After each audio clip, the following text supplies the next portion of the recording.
So I know why you clicked on this video, right? You opened this menu and you said to yourself, what am I even looking at? Like, what am I, as a player, meant to do with this information? And then you go ahead and like slap something on it, right? Then you see calibrate. Then you see that like these sliders and you're worried about, oh my God, what about the weight? And oh my God, if I make it too long, is it gonna hit walls or something? So yeah, guys, don't worry. I think I finally found, after hours of testing, a decent path to take with upgrading weapons in this game. Now, I want to make a very strong disclaimer in this video. I am not saying that I have the answer to all weapon setups ever. I'm not saying it. However, take a look at this. I mean, like, it's insane. I dropped 170 kills with this gun. It has no recoil. ADS time is good. Movement is good, and you can use a drum magazine. So what I am saying is, if you're confused about upgrading your weapons and calibrating them in Delta Force, and you want a general path to follow, this is the video for you. So without further ado, if you enjoy the content, be sure to hit the like button and subscribe to the channel, especially if you're following Delta Force, because I'm going to make a bunch of specific weapon setups for pretty much every single gun in the game. I'm going to make tips and tricks videos. I'm going to make a settings video soon. So definitely hit the subscribe button and let's get right into things. And by the way, guys, I will have all of the codes to these builds in the description.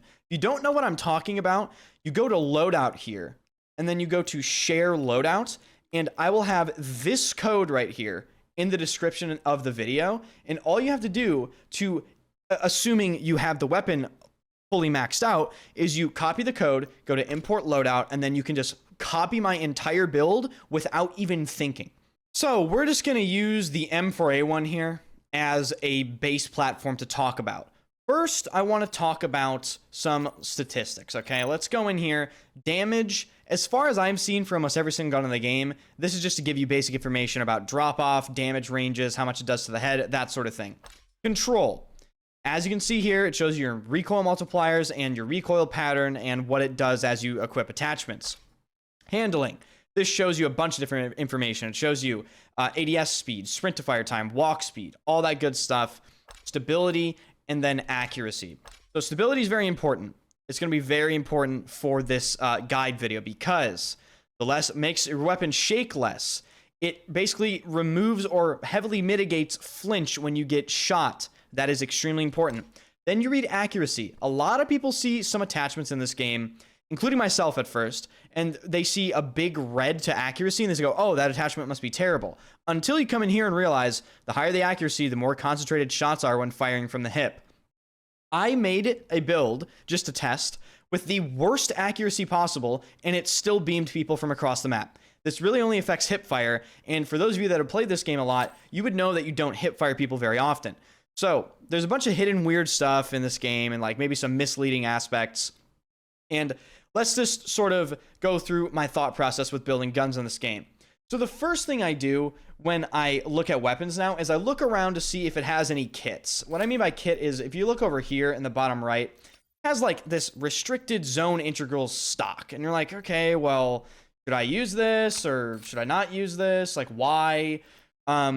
And I basically just look at the stats and determine whether or not it's good. So for this reason, I'm going to look at this and say, no, it's not good. Okay, why is it not good? It's not good because you sacrifice a grip and a stock attachment that you can calibrate them both. And to get the most out of your weapons, calibration is going to be extremely important. So the first thing I do is look at the kit, and then the second thing I do is look at the barrel. Look at the barrel and I go, okay, we got what? A suppressor, we got all this stuff. What I look for now is I look for this. I look for sort of the super long barrels, but I look for the red stats, handling, and accuracy. Accuracy doesn't matter, and handling we can easily make up, as I will show you in the video. So I'm going to equip this barrel now. Then we're going to go into calibrate.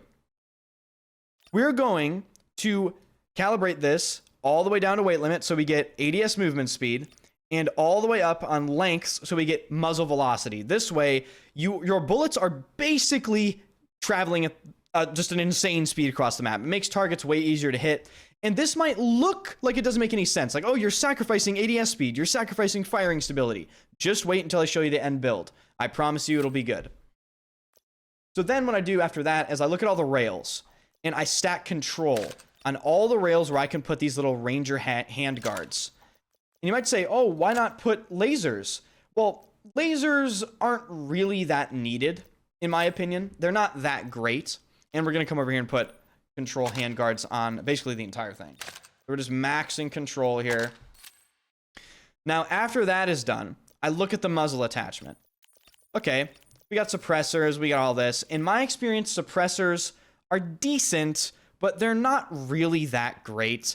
People are still going to figure out where you are. It's not that effective in this game. So what I do is I come in here, find control. Remember what I said about accuracy?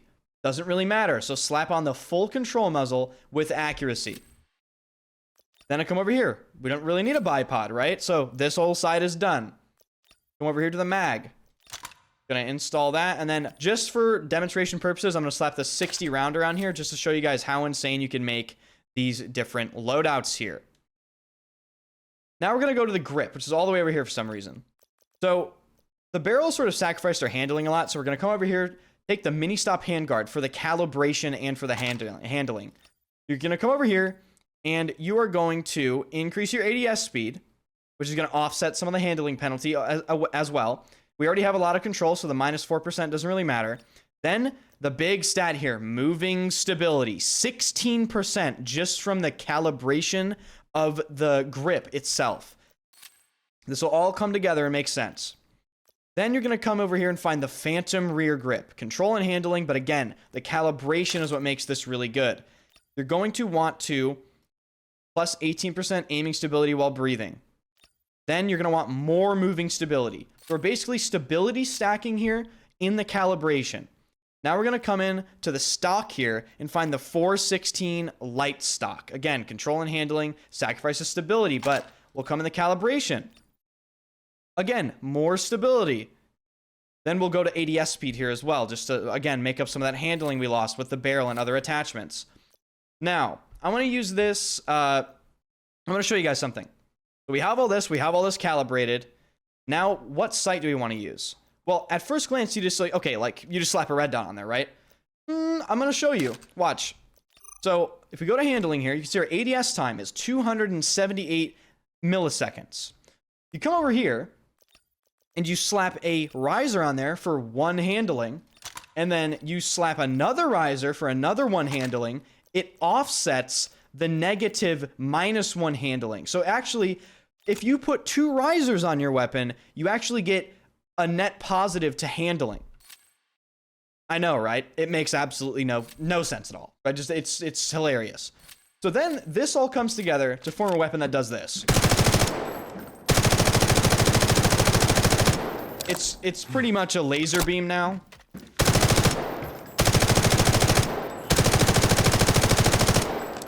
And you have all this with a drum magazine too. So you're moving quickly. You have really good ADS time. And, you know, you're not really sacrificing anything. And I have done this to many builds. There are some guns that you're going to want to not sort of follow this. For instance, I'll build an SR25 for you guys.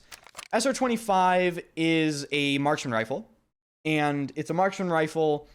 So it's not really, you know, full auto.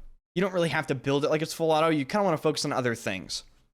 So again, same general thing here. I'm looking at all the stuff. Okay, it looks really confusing, but as you sort of mess with this, you will learn what is good and what isn't good. You'll kind of get a feel for it. So come over here. You know, I don't really recognize this. So what is this? SR25 Elite Handguard. Just a pure upgrade. Okay, we're installing that. Boom. Now we're going to come over here, slap some, again, control on here. Control's very good on these little railings. Very good stat just to use. Now we're going to come over here on the barrel. This is a marksman rifle. So you're not really going to be up in people's faces. You're just going to want to max the range, max the bullet velocity. So again, come over here, calibrate. You can go to ADS movement speed, muzzle velocity, okay? You can also alternatively choose firing stability, but I think you'll see that in the end, you don't really need to sacrifice that. So we can just do movement speed there as well. Here, I would actually recommend a suppressor, again, for range and muzzle velocity. And, you know, suppression level high, and you can actually take yourself off the minimap very effectively. This is basically going to be hit scan after this. The velocity on this rifle is going to be absolutely out of this world. Now, the grip is interesting because you can come in here and you can sort of get some of your handling back, like I said, with the mini hand stop. You can calibrate it for ADS speed, and of course, moving stability. But I'll show you later, after I'm done with the rest of the build, another alternative thing you can do. Let's finish putting the control things on here as well. So now we're going to come over here to do the same thing with the grip that we did. Aiming stability, moving stability with the, what was that called? The Phantom rear grip. Magazine, obviously we want extended mag with a mag mount for more handling. And the stock, this is where I'm sort of tossed up. You can either go with the Elite Stable stock, or you can go with, again, the 416 Light stock. I'll do the 416 Light stock and show you first. Calibrate that for, again, aiming stability while breathing. And we'll do ADS speed on this one as well. And then I'll stack a LPVO on here. With, hold on, does this, maybe this gets it a little better with that. Can we still put an LPVO? Yeah, we can, okay. Boom. All right.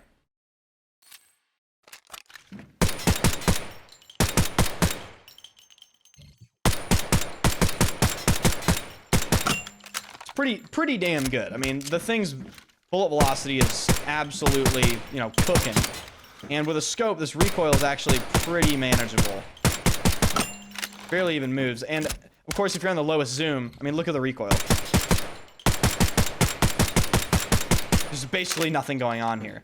Now, the ADS time is still pretty good for having a scope. But I want to show you with the stability stock, basically the sniper stock.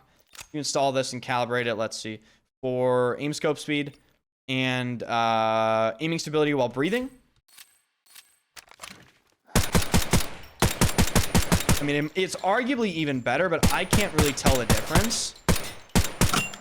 So I just stick with the light stock because I do like the extra handling it gives, rather than, you know, subtracting handling here. Excuse me, not the extra handling. The, no, actually, you know, I'm right. I'm an idiot. It does give you extra handling. I was looking at the wrong stock. But you see the general gist of things, right? You kind of try to maximize the range and velocity and then offset a bunch of other things without sacrificing much of anything, honestly. Just sort of like a better gun all around. And I've done this to many, many guns. My favorite one I've done it to so far is the Scar. This thing is devastating. So yeah, that's pretty much it. I'll show you the Scar here. One other important tip is a lot of people don't know you can breathe. Listen.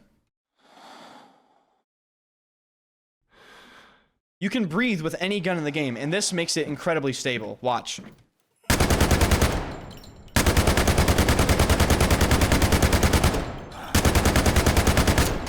But obviously, once he runs out of breath, he's a little more shaky. But the Scar can easily 100% accuracy spray people out to 80, even 100 meters. My farthest kill with the Scar full out of spray is 140 meters. So again, that's sort of the general gist of things. I'll leave all the actual like codes for the builds that I showed in the description. If you enjoyed the video, hit the like button and of course subscribe to the channel. And again, I just want to emphasize this is not like 100% accurate. I'm just telling you guys what I found to be the most effective thing that I have found so far. Maybe I'm doing it completely wrong. Maybe we'll find another way later. This is just for people that are sort of confused and not happy with their builds. So thank you guys for watching, and I'll see you guys in the next one.